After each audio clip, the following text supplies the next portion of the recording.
the ice shelves that have been around the Antarctic Peninsula are breaking up.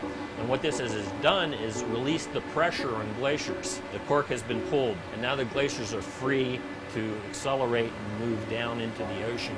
These two big ice shelves that we're concerned about, they're dropping in height about 1 meter a year, and so we're trying to focus attention on these ice shelves. Well, one of the things that's going on is that there will be a gap in the satellites that have been doing this work for the last 5 or 6 years. ISAT-1 has just about run into its end of life. The projected launch date for ISAT-2 is 2014 or 2015.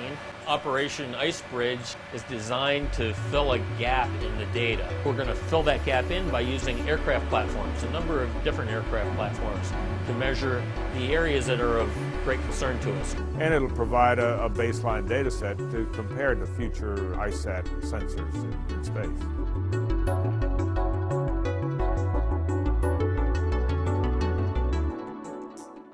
The peninsula and West Antarctica down to the Pine Island Thwaites region is warming. The rest of the continent is sort of staying the same. Even though the sea ice overall around Antarctica is either slightly increasing or staying the same, the sea ice in the Amundsen-Bellinghausen sector is retreating. The ocean underneath the sea ice is warming.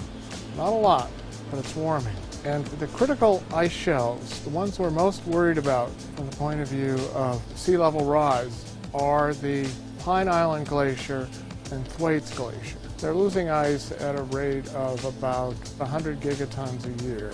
Sounds like a big number, but it's probably less than 1 millimeter of sea level rise. And so we wanted to get an idea of how thick the sea ice was in this region. And so one thing we're using is the Kansas radar. The M-CORDS radar system is a pulsed radar. We are measuring the thickness of the ice, and we are also measuring the elevation of the bed beneath it, so the scientists can get a sense of how thick is the ice and what's the topography beneath it, and that goes into the models that help them to model the flow and how the ice sheets are going to respond to the forcing functions from the atmosphere.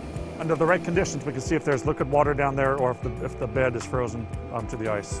So that's useful for modelers as well. The other tool we have is the device that measures small changes in gravity, the gravimeter. This can measure very small changes, and these are created when the cavity beneath the ice shelves is filled with water. We're able to determine the water depth within that cavity and thereby the topography beneath the ice shelf. And the shape of this topography is going to help determine the stability of these ice sheets.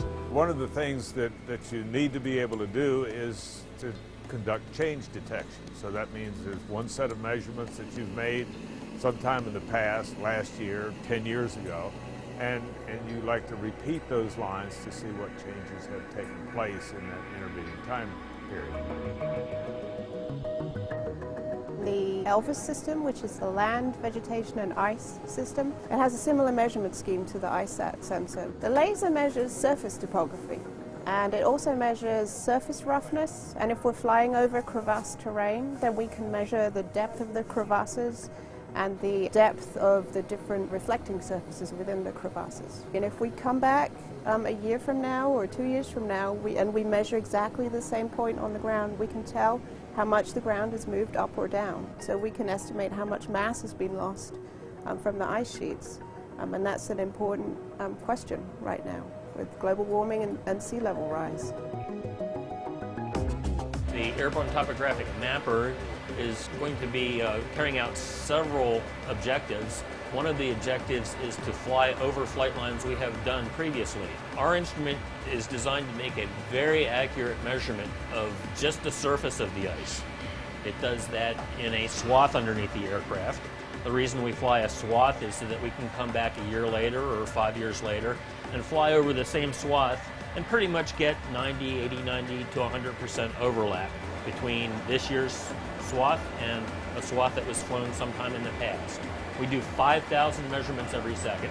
We'll get many, many tens of thousands of measurements that will fall within 1 meter of a previous measurement. And so by combining the laser data With the radar data, you get a very accurate surface of the ice, you get a very accurate bedrock measurement, you can tell the thickness of the ice. You know, we've been sort of dreaming about doing these kinds of measurements on a long-range aircraft.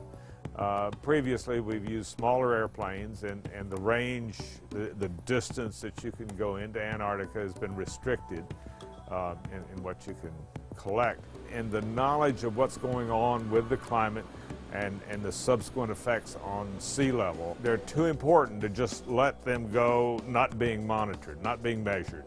This airplane brings the long distance capability to the measurement process so that we can get into more sites of interest in Antarctica and collect a broader range of data that gives you a better look at what's going on in the entire continent.